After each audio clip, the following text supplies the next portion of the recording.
Good morning, ladies and gentlemen. Welcome to Policy Exchange and welcome to this event on equality, fairness and economic recovery. Our guest speaker this morning doesn't really need any introduction. Before being chair of the Equalities and Human Rights Commission, Trevor was famously a journalist. He's rarely out of the media, always got something very interesting to say. And this morning's speech is happening at a particularly good moment. Because a number of important things have been happening in these discussions over the last couple of weeks. We've seen the Prime Minister's Munich speech about multiculturalism, very, very important and interesting speech. If you allow me to plug our own work with that, we've seen Policy Exchange's report yesterday about the future of European human rights legislation. So we've by chance got to Trevor here this morning at a very interesting moment in the debate, and a moment that must be interesting, I'm sure, for the Commission itself. It's just released a huge landmark report, How Fair is Britain, looking at the evolution of equalities policy over the last 20 or 30 years, and progress on a number of different indicators. And is also now thinking about its future direction. So a timely moment for you to be here, Trevor. Huge pleasure to welcome you here this morning. He's going to speak, I think, for about 30 minutes, and then we've got a bit of time for questions and answers at the end. So without any further ado, thank you.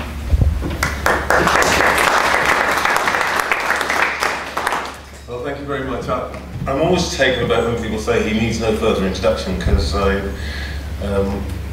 was used for a very long time when I was in broadcasting, coming and speaking to meetings and discovering about 20 minutes in, people thought that the black broadcaster they had in front of them called Trevor was actually called MacDonald. Maybe we've passed through that now. We're a slightly unusual place this morning.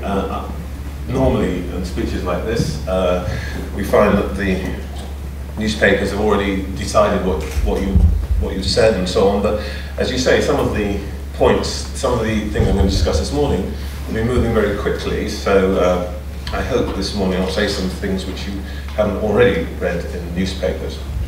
Now, pretty much daily, I read that in a time of financial restraint, we can't afford anti-discrimination and equality laws. That we can't afford to do the right thing. That the Equality Act passed last year is bad for business.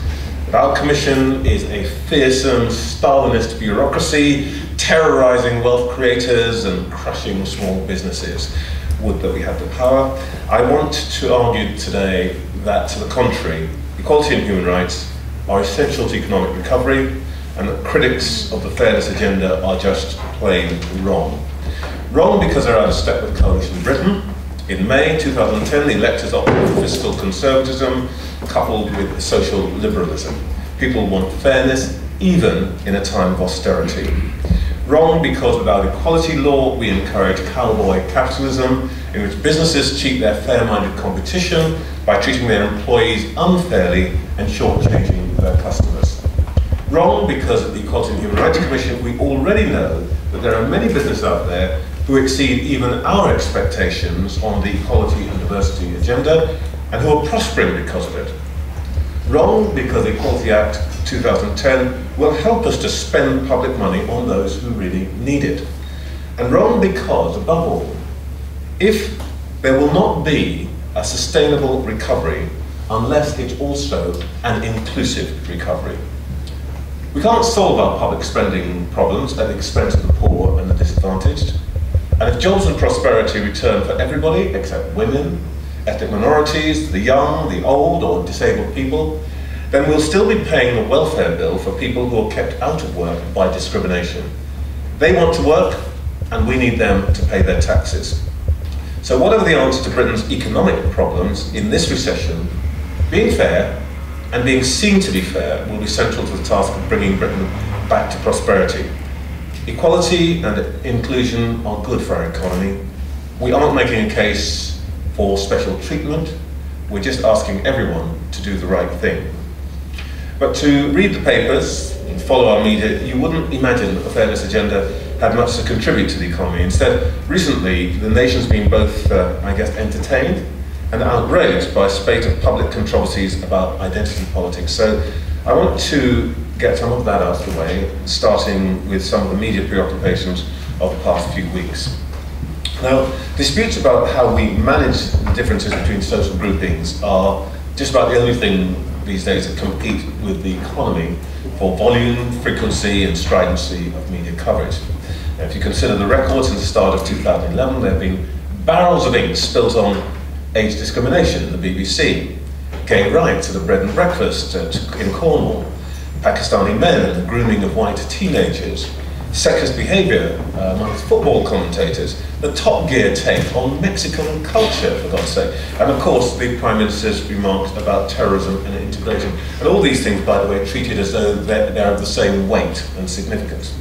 From America, there's been a raging controversy about whether the tough regime presided over by Chinese mothers is the secret of educational success, or is it just a racial myth? Now, all of these issues have had people talking, and I've probably missed some stories. Well, I'm going to disappoint you today, I think. In spite of the temptation, we are not going to add our voices to this cacophony.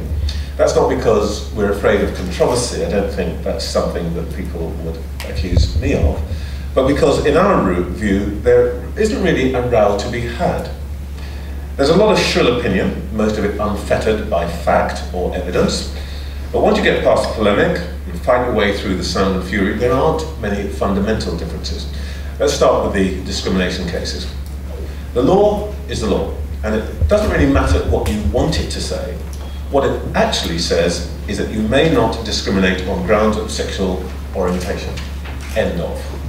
In the bed and breakfast case, if the boot had been on the other foot and someone had been turned away because they wore a cross and carried a Bible, I'm pretty sure that we would have supported their case, because the law is quite clear on that too. You can't discriminate on religious grounds either. On grooming, both the courts and the investigation by the Times have shown that there is a real despicable crime being conducted, and that a specific racialized version of it is concentrated in a particular group of communities. No amount of contextual explanation can or should disguise that fact. But Pakistani communities don't need to be defensive here, any more than African Caribbeans have to be about the disproportionate levels of gun crime in our communities, or indeed that white communities need to be about the fact that white-collar fraud is by and large done by white men. Today, most reasonable people can accept that a specific group of criminals may come from a particular place or ethnic group, but we don't need to stereotype an entire community to acknowledge that fact. I think on this kind of issue we could all do with a bit of calming down. There's no need for us to become dinner party demagogues. We need to concentrate our efforts on the truly dangerous. I mean the English Defence League, for example, rather than the trivial and the tasteless and vulgar. So even if we have the powers to intervene in what is said on TV, which we do not, the Commission doesn't need to respond to every bit of schoolboy provocation on the BBC, let's say about the character of the Mexican people. Speaking personally, as a television producer, I could not argue with the fact that Clarkson, James May and Richard Hammond are brilliant talents. They've created a set of on-screen cartoon characters, which from my brief experience of meeting Clarkson, are nothing like the real people. But they do the job that they're supposed to, which is to get millions of people to watch a bunch of middle-aged blokes mucking about with cars. Getting into a rut with Clarkson over what he says about one group or people or another won't change anyone's mind or tackle prejudice.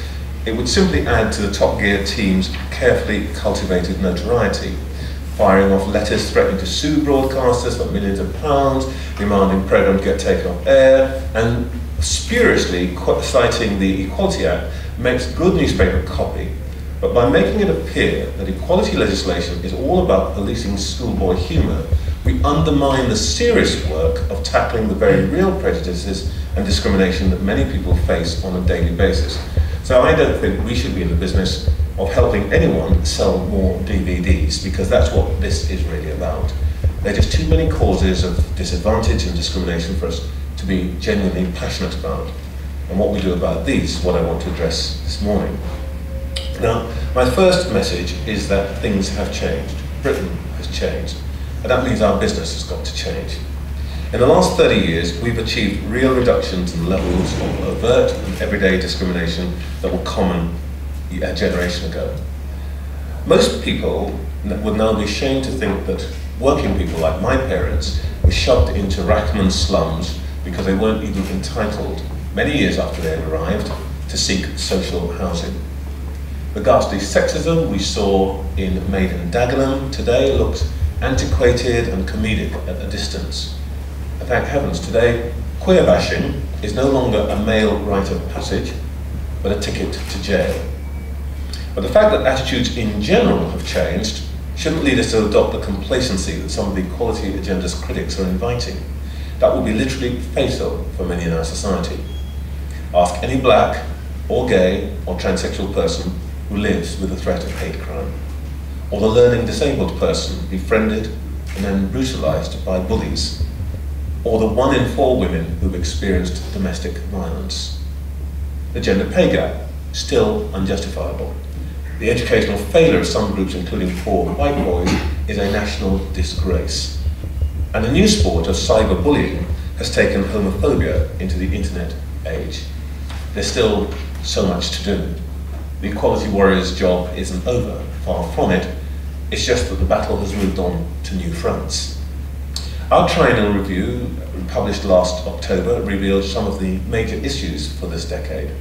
The fact that black and Pakistani babies are twice as likely to die in their first year as white or Bangladeshi babies. The dreadful educational outcomes for groups like gypsies and travellers, some black and some white groups. The downward spirals of outcomes for disabled people, particularly those with a history of mental illness, as well as the seemingly unshakable employment and pay gaps facing even the most successful women and ethnic minorities. These are the challenges that really matter in today's Britain. I've been an equality warrior for nearly 40 years now, and I'm fully aware that prejudice and bigotry are still alive in Britain. But I think we need to be able to recognise our successes and stop wasting energy and resource on yesterday's battles. Today, some would like us to stay trapped in pointless disputes about words. They say they're waging war on political correctness and doublespeak. But I think those who are still fighting the phantom armies of political correctness need to wake up and smell the coffee. They've lost the argument. To some degree, they've lost the plot. They're fighting a rearguard action against the public, particularly the under 40s, who are more liberal and tolerant than ever before, as our review showed. On the other hand, there are those who still act as though we are still in the days of Alf Garnett's imagination, of men-only clubs, of routine, pervasive racism, and of the vicious baiting of disabled people. Of course, there are still many examples of such bigotry, and I'm going to come to Sky Sport in a moment. But the difference is that today, most of us recognise the ugly face of prejudice when we see it. It isn't about suppressing free speech or humour. There's always been a rich vein of humour about being Jewish or black or older, say, that pushes at the edge of our anxieties about human difference. Americans particularly like Richard Pryor, Woody Allen, Joan Rivers, have been funny for decades, and they're still making us laugh. But they don't just lazily point the finger at black or Jewish or older people and invite us to giggle at them. They're smart, they're observant, they hold up a mirror to our own shortcomings. The playground-style finger-pointing that now sometimes passes for comedy is just cruel and bullying, and above all, isn't funny. Britain's moved on. For similar reasons, few employers or organisations need heavy-handed political or bureaucratic interventions to show them that they've made a mistake. A good example is the Sky Sport affair, where James Murdoch and his executives didn't hesitate to show Andy Gray and Richard Keys the red card. Good for them. Neither we nor Ofcom had to issue angry denunciations or ring anybody up and threaten some kind of legal action. The point is, Sky bosses know their business. That's why they're massively successful. And here, they instinctively knew what they needed to do. More importantly, they also knew what Sky's 10 million subscribers would want them to do.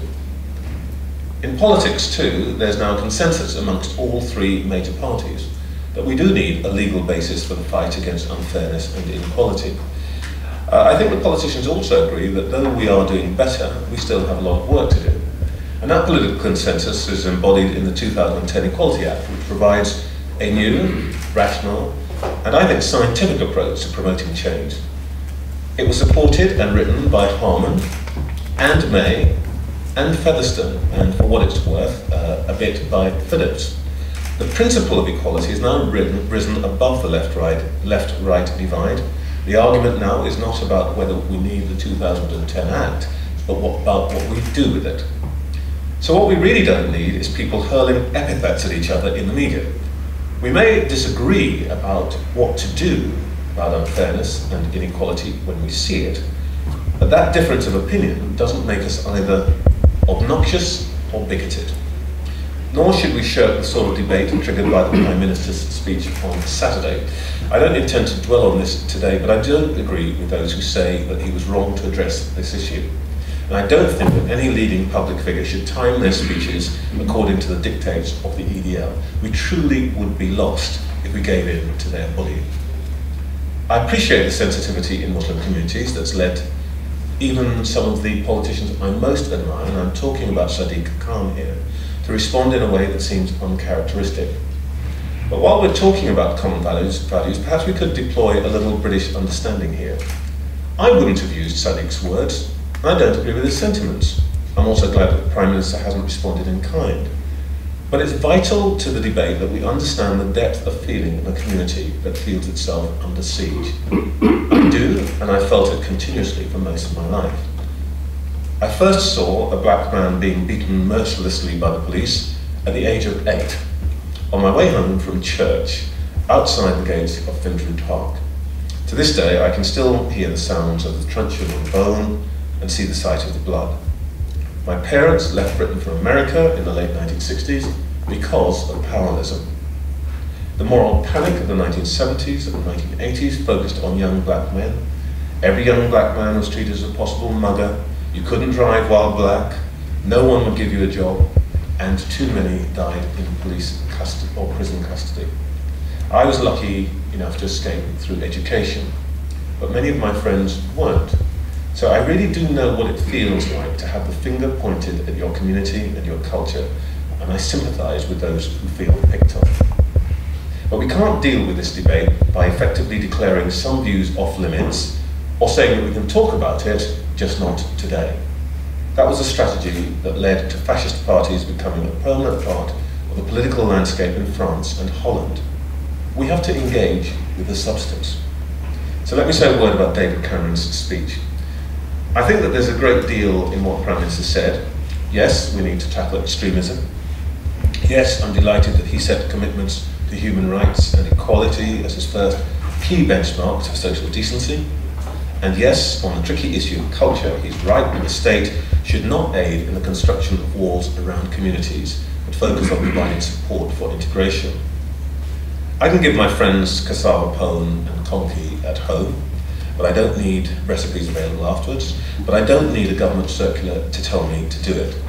And God forbid, I don't require my children's schools to provide it as a symbol of state approval. But if we are truly to live a common culture, Mr. Cameron has to set a challenge for his ministers, and we need to hear more about how they will meet that challenge. Integration is a two-way street. Most minority communities don't choose to be isolated. The barriers of discrimination and exclusion are built by the whole society. So the state does have a role in bringing down those barriers. First, by backing determined action against discrimination, and second, by ensuring that its economic strategy is paralleled by an inclusion plan that prevents cuts and unemployment, isolating some communities even further. But above all, we ought to be able to discuss these issues without name-calling. What the public really wants is a pragmatic, systematic approach to making our society fairer and more equal. Both the Top Gear tendency, which bangs on about obnoxious feminists, and the PC lobby, which wants the Commission to be a strident, boot-faced, politically correct thought police, I think are now just hanging on at the fringes of public life. They're all, like the dinosaurs, on their way out. Britain's moved on, so we too have to move on, adopting an approach which learns from the past, but is designed for the future, and that's what we're trying to do at the Commission. In the past, both the legal framework and the political climate have, to some extent, forced our predecessors to focus on individual cases, courtroom battles, remedies after something has happened. Sometimes such cases set precedents that influence the way that others behave. But today, in the era of continuous cultural change, this one-by-one, retrospective approach seems slow, overly legalistic, and wholly inadequate to the scale of the challenge. So my second message is that today we need to take a more systemic, and preventive course. And the new environment means that the EHRC can be a little more ambitious and perhaps more radical in its approach than our predecessors. You could summarise our aim for the next 5 years as making sure that people do the right thing when we're not in the room. They need to know that we're outside the door, ready to step in if it looks like they can't or won't do the job themselves. But in the best of all worlds, the only people that we should be doing the legal mud wrestling with are what some Americans now call the RBGs, the really bad guys. I'm talking about the BNP, for example. We start with a lot of public goodwill towards our mission, but we could squander that goodwill very quickly if we don't do the job well, or if we adopt the wrong tone. One prerequisite for doing our job well is adequate resources, well spent. And that's why we've already started the process, long before the spending review was even a glint in the Chancellor's eye, of reducing our costs and changing our mix of skills. Like everyone else in public service, we're going to take a hit as a result of the spending review. But insofar as there's a silver lining here, I don't think it'll be any bigger than anywhere else. What may change is the balance between what we do and what the government does itself. And there's no settlement on that issue yet, and it's probably going to take some months to get there. But we intend to ensure that the outcome will interfere as little as possible with our core mission in this new world. What is more important now is how we do our job most effectively. And that means we have to start with a clear idea of what that task is. The three factors that will most drive discrimination and disadvantage over the next 5 years are how our country manages the economy, the reductions in public spending, and the change in relationship between state and citizen. So the Commission's restructuring in order to focus on our contemporary mission, to do our work more efficiently, for example using lightning strike investigations as well as our more lengthy formal inquiries. We've already announced that we'll be cutting our staff costs substantially. The aim here is to spend less on our own bureaucracy and more money on ensuring that government and business act according to the highest standards of equality and human rights. We've already saved the taxpayer tens of millions by removing the requirement for over 40,000 public bodies to produce elaborate equality schemes, which, by the way, actually allowed people to pretend they were making a difference when all they were actually doing was ticking the boxes. In the coming weeks, we'll be explaining how we intend to play our part in reducing the fear of employment and anti-discrimination legislation. Too many employers, particularly small ones, are depriving themselves of the talent that's abundant amongst women and other underrepresented groups. Finally, we'll be proposing new outcome-focused ways of regulating both the private and public sectors, which reward those who really work towards inclusion, and ensuring that no one is allowed to gain competitive advantage by trying to get around equality law. And finally, we'll also be talking more about performance rankings and league tables, about our plans for citizen regulators, consumer regulators, and shareholder regulators. Our version of the big society, perhaps. We should go beyond volunteers towards putting real information and power in the hands of individuals in society. But our ambitions stretch far beyond statutory compliance. Many firms and public bodies already outperform the basic standards by miles. The benchmarks for the future should reflect the best performance rather than the grudging achievement of the minimum legal threshold. The new public mood gives us the chance to set some new norms and standards. But to win public support for our mission, we'll also have to adopt a new tone. At the moment, what people associate with us is a rigid bureaucratic approach to fairness that has often characterised the so-called PC brigade. Our critics suggest that equality business is wrong-headed, supporting minority advantage without thought, and doing so always at the expense of the majority. They ignore it when we stand up for human rights of, say, young soldiers or older people in desperate straits, or draw attention to the problems of middle-aged women caring for their elderly parents. On the other hand, they make a great deal of fuss when we support unpopular groups, which, by the way, is always going to be part of our job. The media and some parliamentarians make a song and dance over every example of overzealous equality practice, even if we ourselves disown it. But as we daily point out, this is not a fair world, and there's no reason why we should expect politicians and the media to be fair to us. It would perhaps help if equality and human rights issues were viewed less as purely moral issues, where everyone can have their own theory, adduce their own evidence, and draw conclusions based on little more than their own individual experience, or worse still, their own vested interest.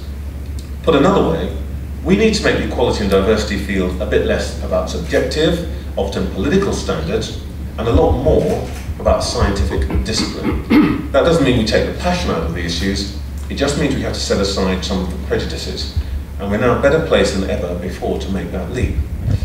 Today, we know a lot more about what actually causes discrimination and disadvantage than when the first anti-discrimination laws were passed. And we know it's not a story written in black and white. We know that some ethnic minorities do well in education and employment, whilst others do not, and they aren't necessarily the same groups in each case. We know that the life chances and career opportunities of women with children are different to those of women without children. We know that for everyone, the early years are critical, but some families are much more successful at providing the right environment than others.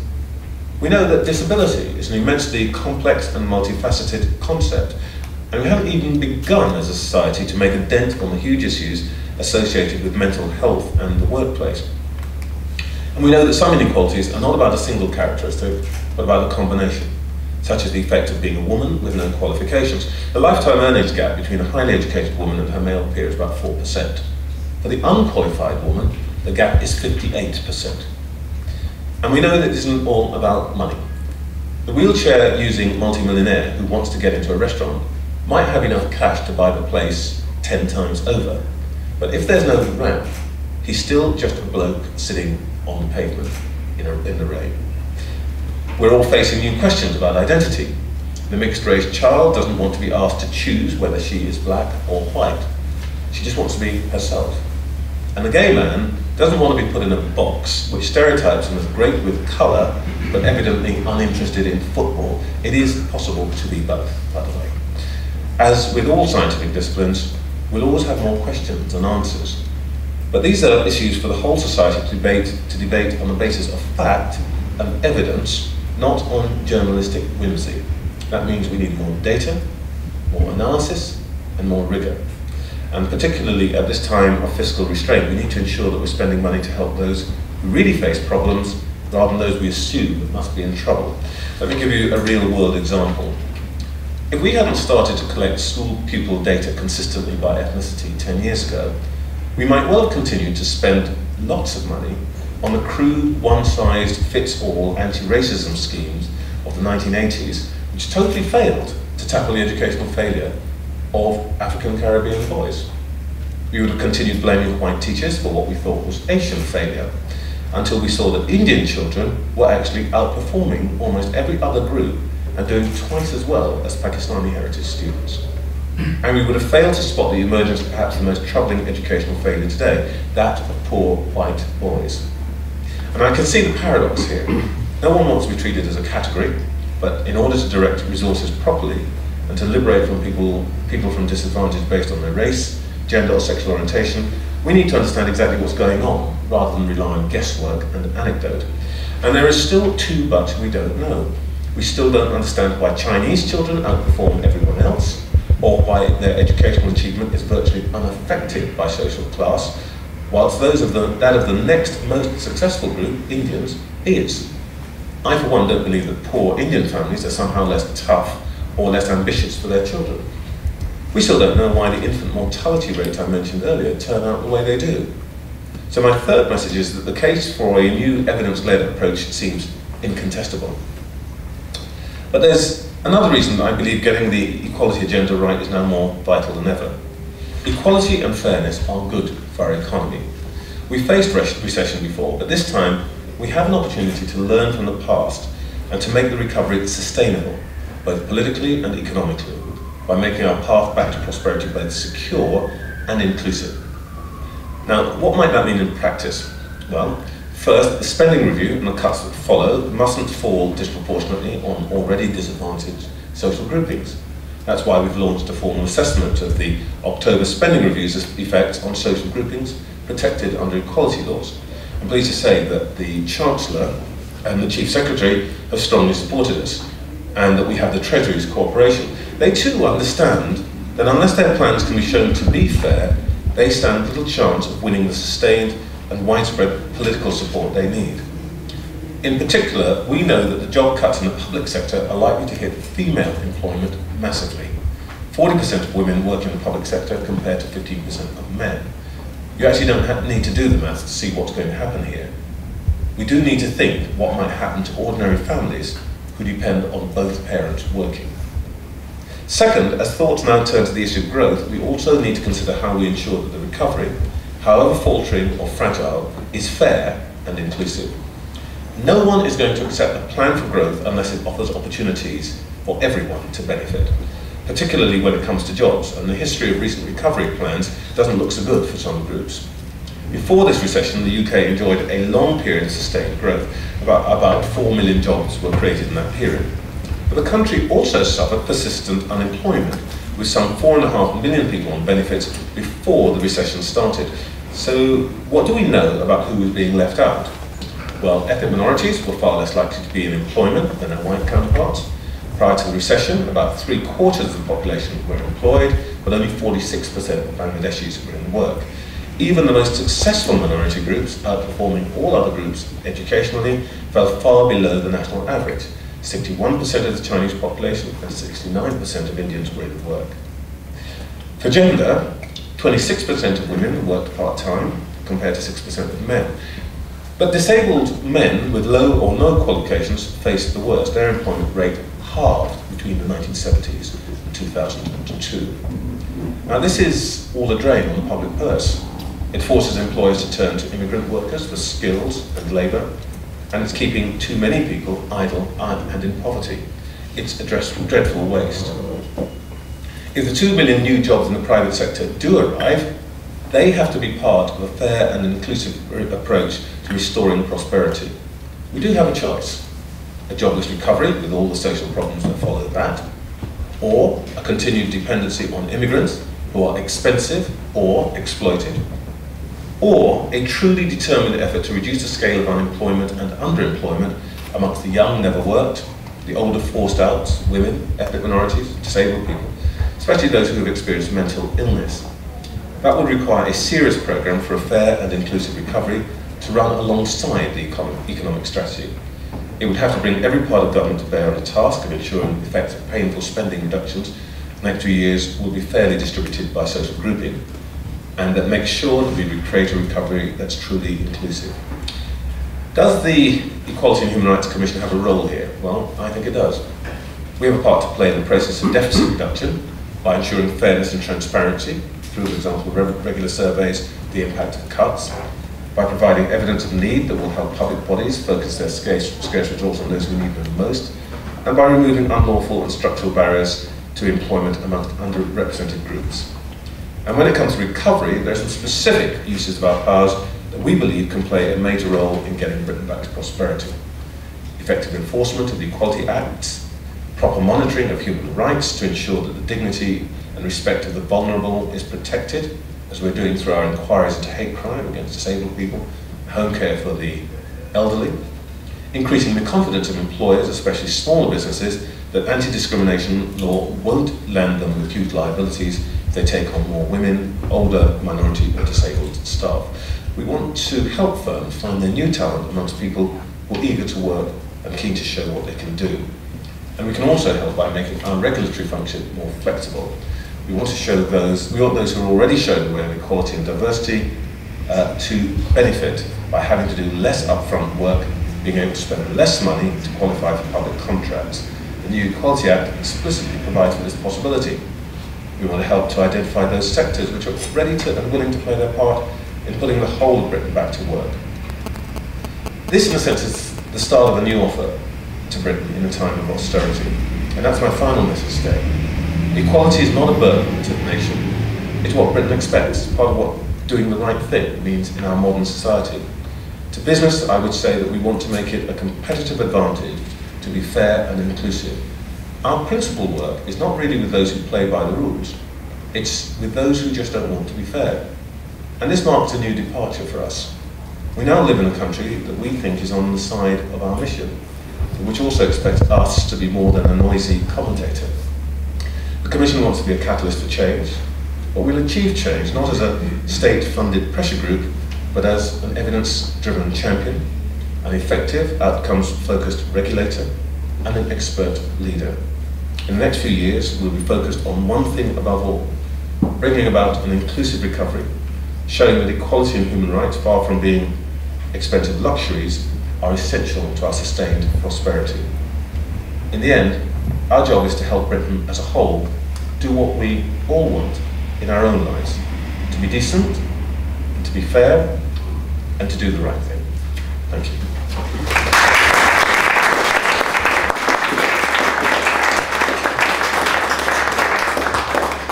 Great stuff. Lots and lots of interesting thoughts prompted by that. I'm sure you all have lots of questions too. So we've got about 20 minutes for some Q&A now. If you put your hands up, it would be very helpful if you'd say who you are and where you're from as well. There is a mic coming towards you, so there's a lady in the second row there. Thank you. Vicky Bryce from FTI, previously government advisor. Trevor, just you touched on migration. Where would you be on the sort of debate of the migration cap? Would it actually help you in your either getting disadvantaged groups or being more involved in the workforce?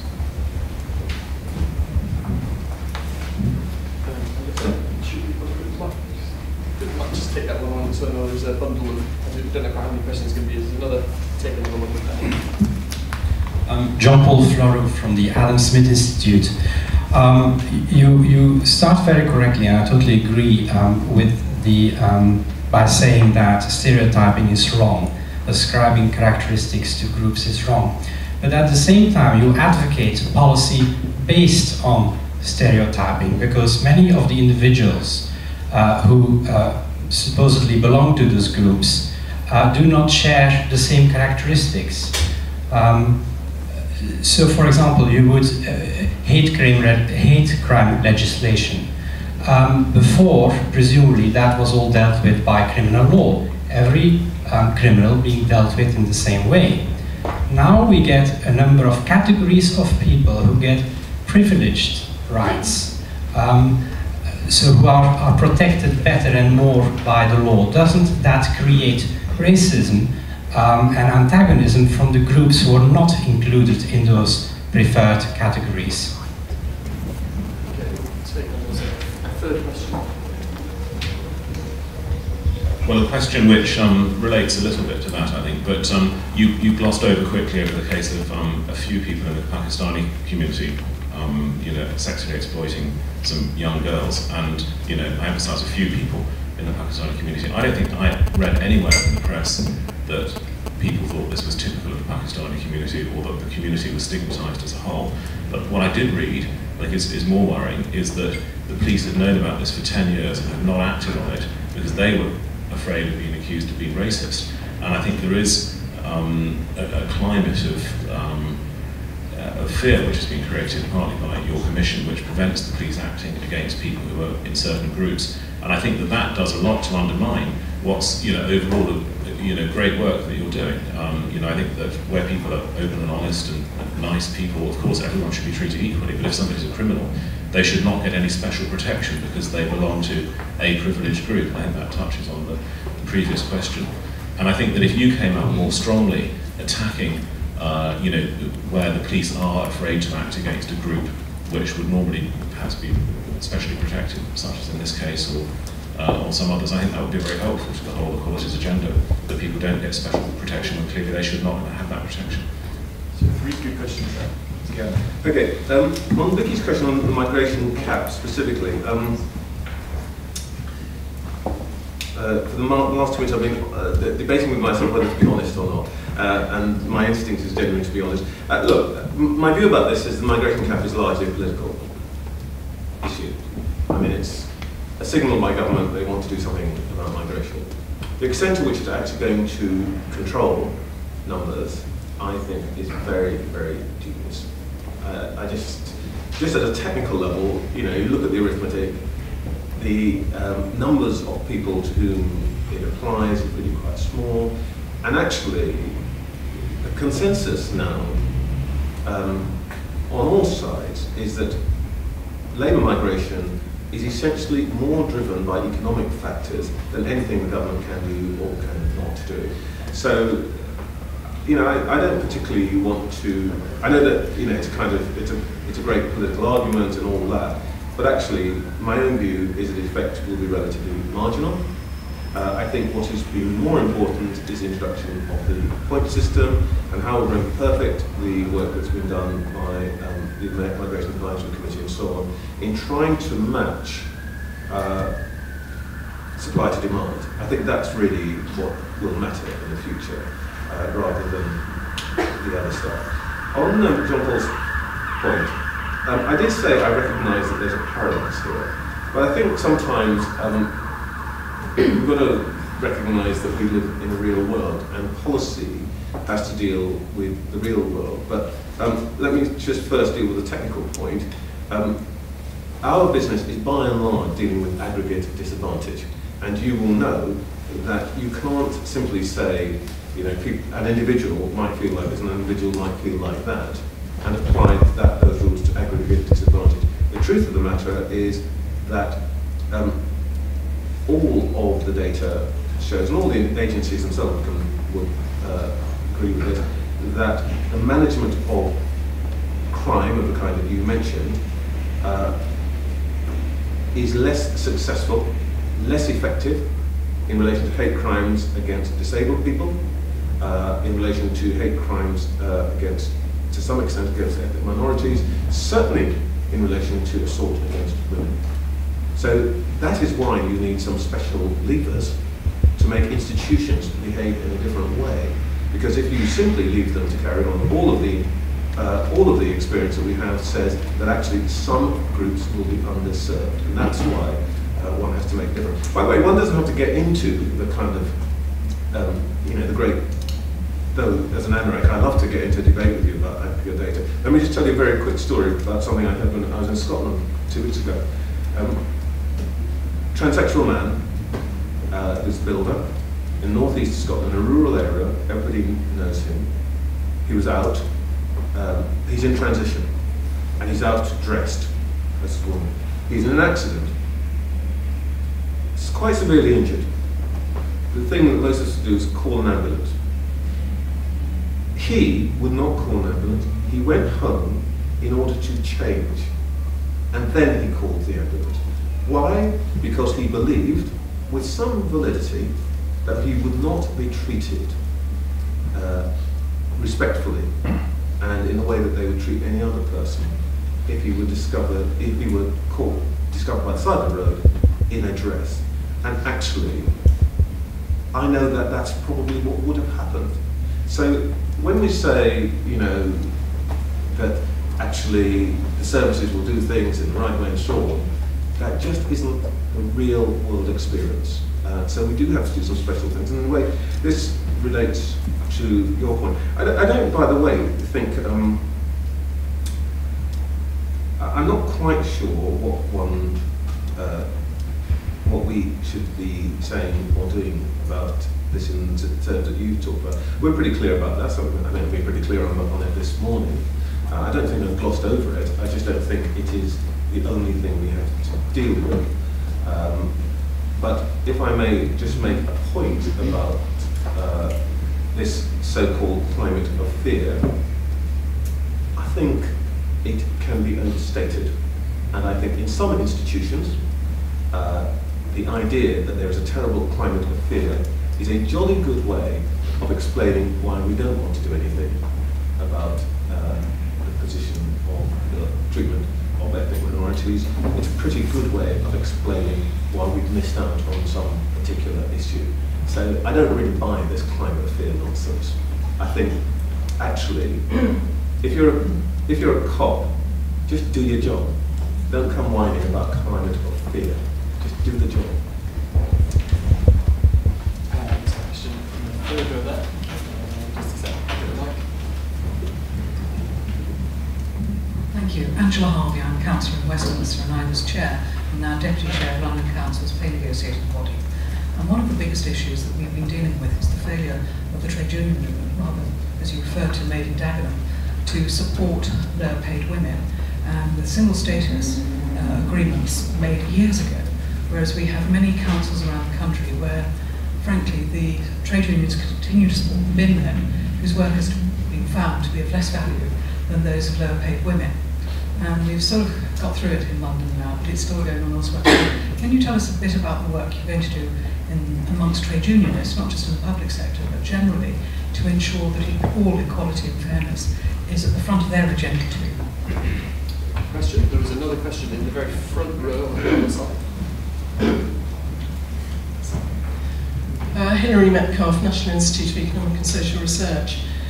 One of the things that you said, Trevor, to do with the approach in the future is about showing employers how certain equality groups would actually be a benefit to them rather than costly.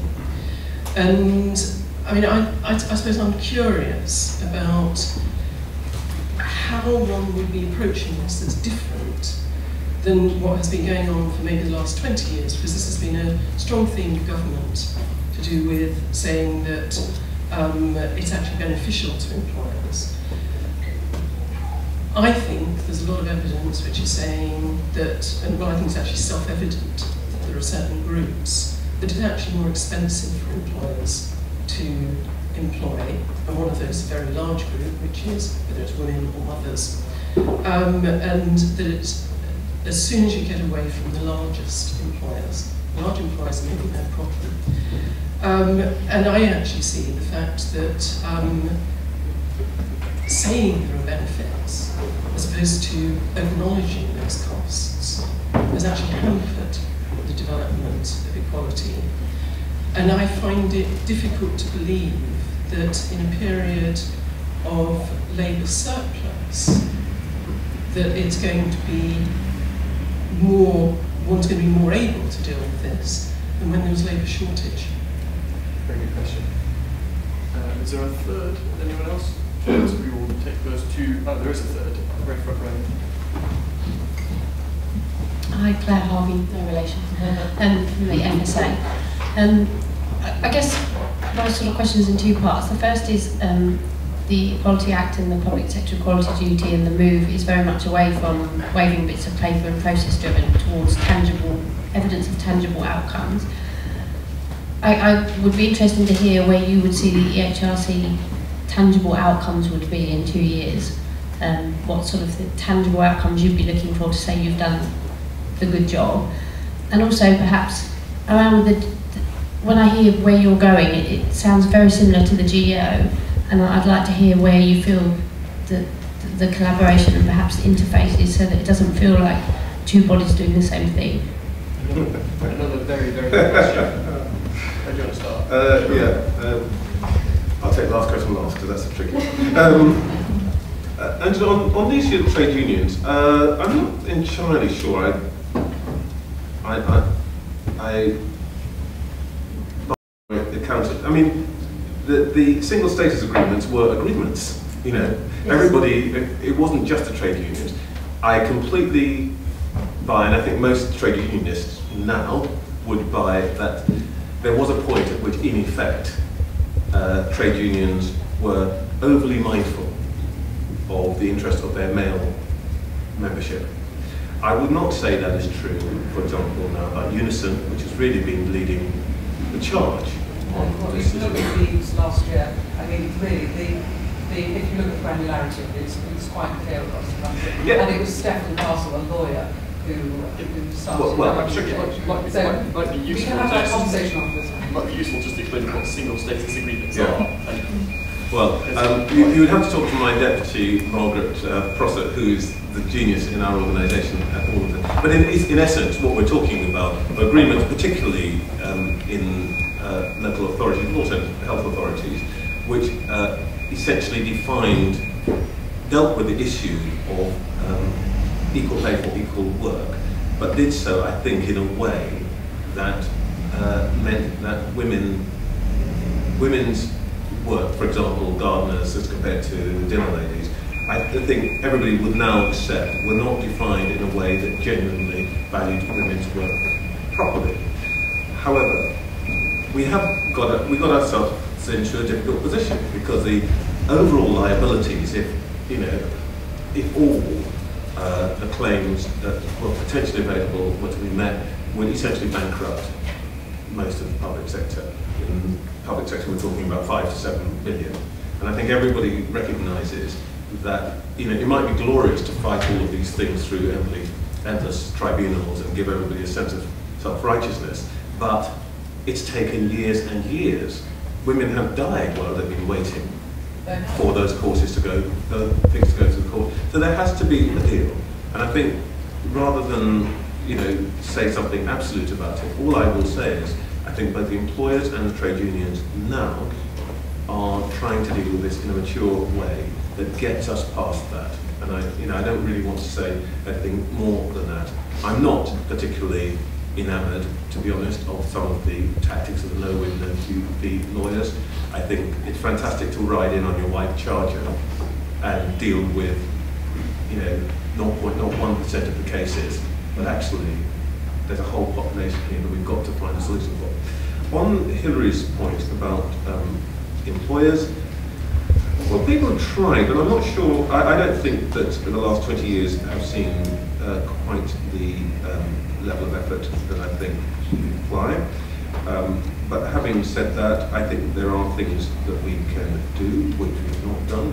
One of the interesting things that happened in the last 24 months is the way in which some employers used the recession to introduce new flexibility regimes, which benefited women and older workers particularly, and also benefited the employers. And I suspect some of that will stay post-recession. There is the famous B&Q case where they brought in older workers into one of their shops, and that outperformed the comparators and so on. So I think there are great possibilities here. My point was really more that I think that the fears about the effect of discrimination law are wildly overstated, and that actually if we can remove some of that fear, a lot of smaller businesses who don't have time, they don't have HR departments and so on, will be less anxious about employing women.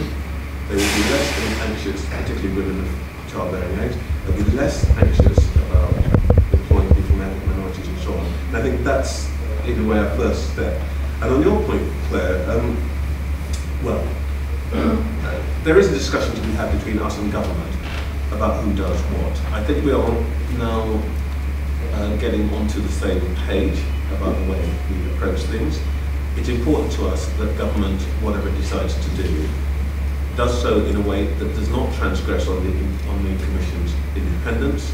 That's part of our value. We need to be free to assess what government is doing without pressure. And as you'll see in the next couple of months, we have some ideas about how we become more independent from government in a real way rather than just a formal legalistic way.